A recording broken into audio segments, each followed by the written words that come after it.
What's up, motherfoxers? Plan B about to swing into action. We got her back.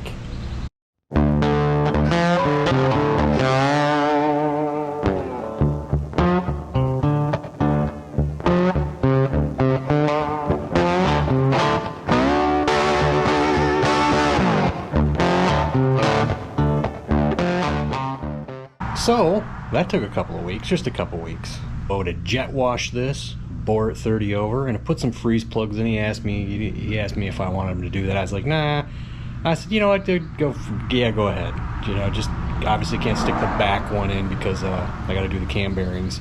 $210. This machine shop guys I go to, they just get it done, and then they don't kick your ass on the price either. It's still wrapped in the plastic.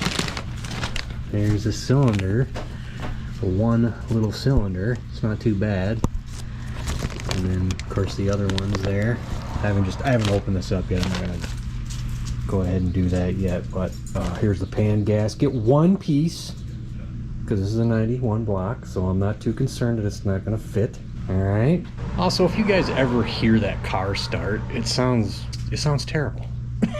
It's just absolutely friggin' terrible, and I'm tired of it sounding like that. We got another box.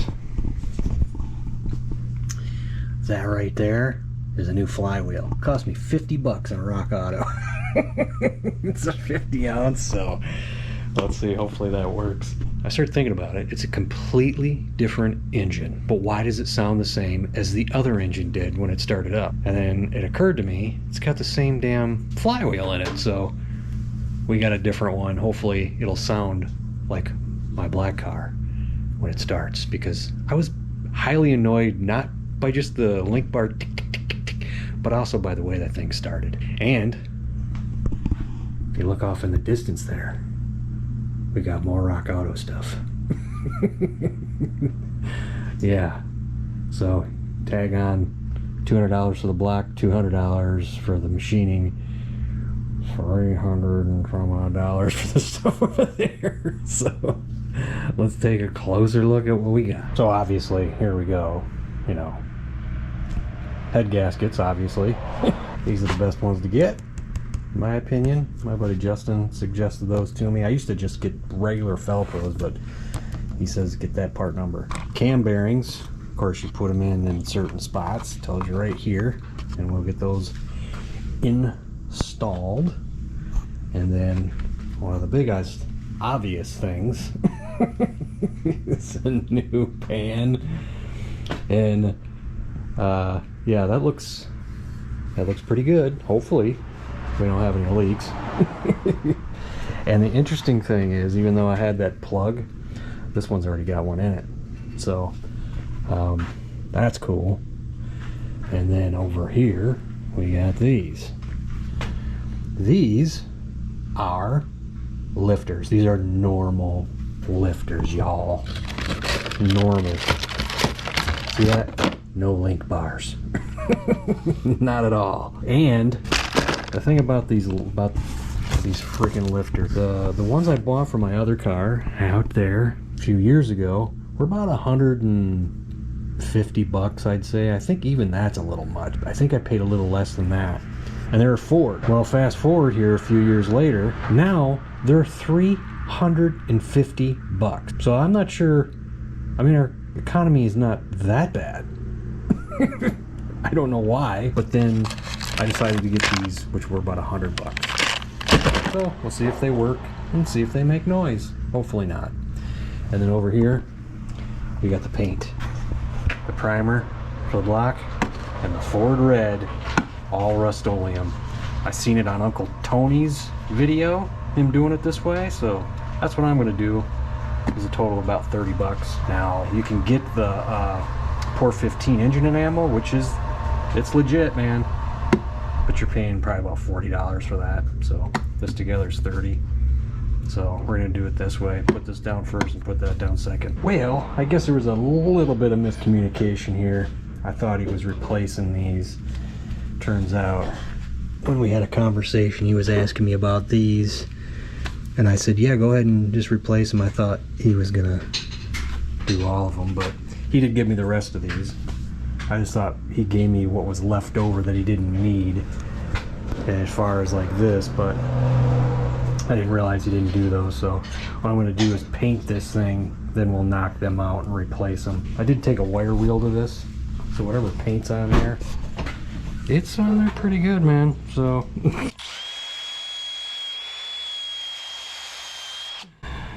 it's not a big deal to me. At this point, I'm just buffing it because that stuff does not want to come off. Another trick I learned was taking a torch to these, and you'll see the water come out of it. I want to see if that's the case here. But you got to use this MAP gas here, because that one isn't as good as using this guy here. So I'm going to go ahead and see if this gets any water to come out. I've been doing this for a second here. Usually you'll see the water line. And this one is pretty darn dry. You see it pretty quick and it's not happening, so looks like this is good to go. So we'll go ahead and start with that primer. Alright, here we go. I think the hilarity of this Rust-Oleum used on heavy rusted metal for ultimate finish, it's the color of rusty metal. The primer is the color of rusty metal. It's just funny. You know what, I don't mind painting on Rust-Oleum. The problem I mainly have is with their spray cans, because we'll have a third of a can left, the nozzle doesn't work anymore. It won't, you can't use it, so you're like wasting a third of a can every time, and it's happened like 3 times. After the 3rd time, I'm like, okay, I'm done using Rust-Oleum spray paint. So I don't have problems with this stuff here, but yeah, if it's spray paint, I don't like their nozzles, man. They just suck. The only thing I don't like about this, it's kind of runny. I like a nice thick paint. That engine enamel from POR 15 is thick stuff, man. It is wonderful. So the way I did my other engine, not the Horrors engine, but the Black Sunshine's engine, it's got actual, the base layer is actually POR 15, the stuff you paint over rust with, their main product, which I do not like anymore. I buy the KBS stuff because it's got UV protectant in it. And rumor, I thought they said POR 15 was going to get on that bandwagon of putting UV protectant in their stuff. I don't know if that's true or not, but that's why I don't use it anymore. It just breaks down. Even when you paint over it, my dad's done it a few times on his truck and it's just peeled right off. So I just avoid it. But their engine enamel, I'm telling you guys, it's legit. It really is. Because like I said, on that engine in Black Sunshine, the base layer is the regular POR 15 main product.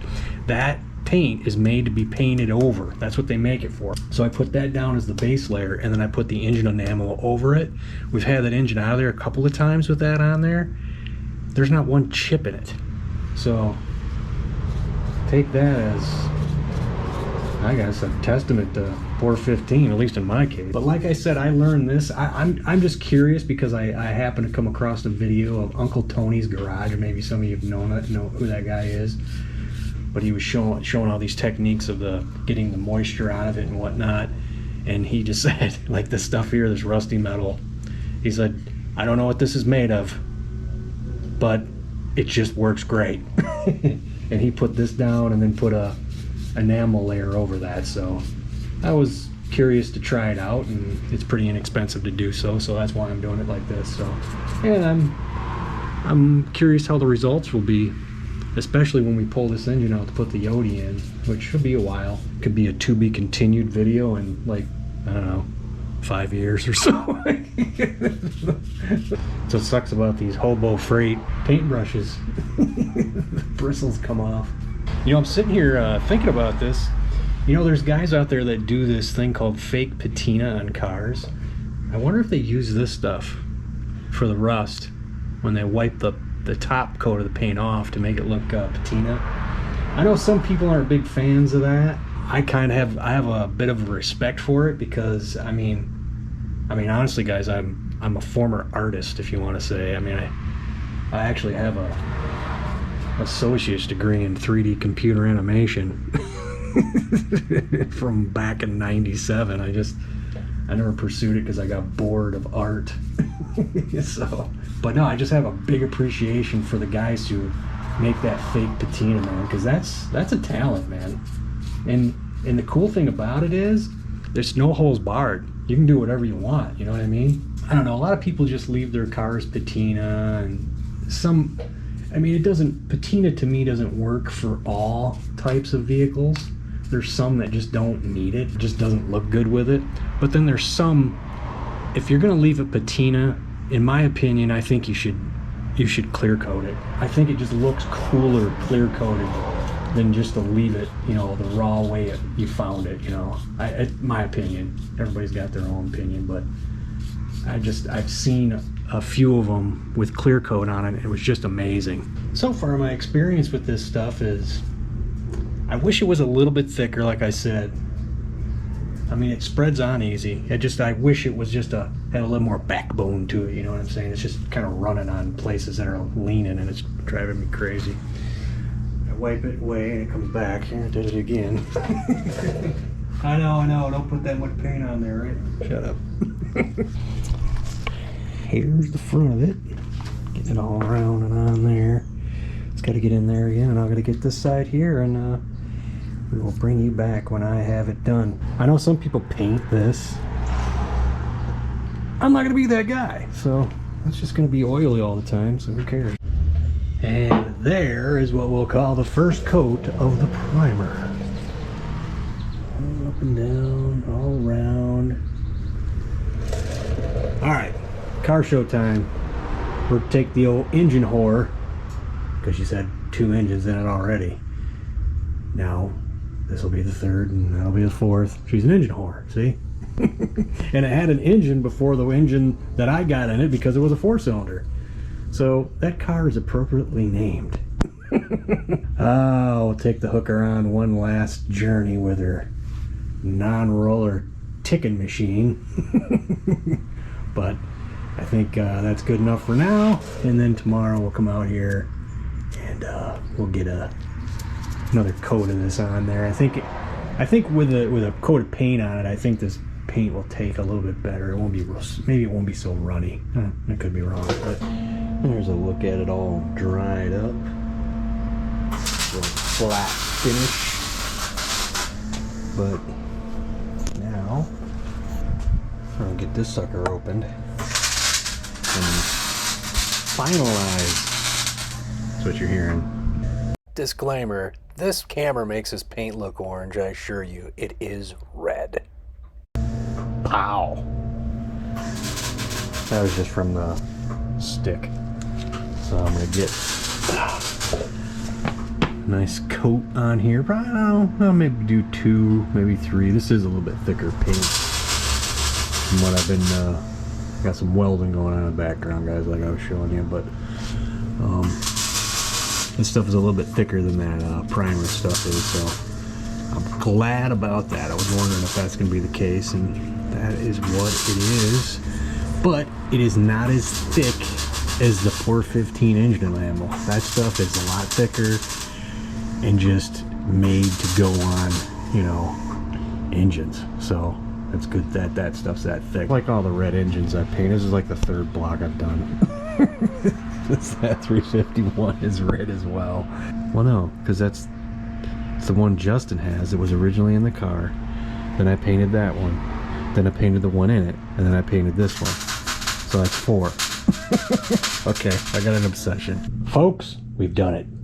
We've made another horror block. More horror paint. Right there. Look at that. First coat's all on there. Of course, it looks a little, you know, you can see through it. We'll put another couple of coats on. Let's let this set up here for a little while. Yeah. Number 4. The cool thing is I got a brand new, like I was saying, I got a brand new timing cover for this that I was saving that one for the 351. So I didn't put it on that roller, but since we're not doing 351, we'll stick it on here. It's already painted red. All right, there's the second coat of the juicy and moist Ford red. Now the Horde block. You know, honestly, I don't mind this stuff, but to to save time, maybe it'd better off going with engine enamel by Por-15, because that stuff, man, this thing would have been coated by now. That's a second coat, and you could still kind of see through it in spots. But yeah, Por-15, you put 2 coats of that stuff on there, you are good to go. You're pretty much good to go with 1 almost. Like I said, I don't mind it. It just takes a little extra time.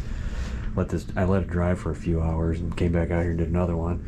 I'm gonna have to let this dry for, I don't know, another hour and a half maybe, and come back out here and put a 3rd coat, and that should be fine. Alright guys, the 3rd coat was the charm. So everything's coated and nice and goopy and glossy red, you know? Just like some glossy red lipstick on a whore. There you go. So cool. We did a 4th whore block with some whore paint. The whole engine will tear apart and basically stick everything back out of that one into this one, since there's only like 700 miles on everything. So thank you for watching. No more tick tick tick tick. Hopefully later.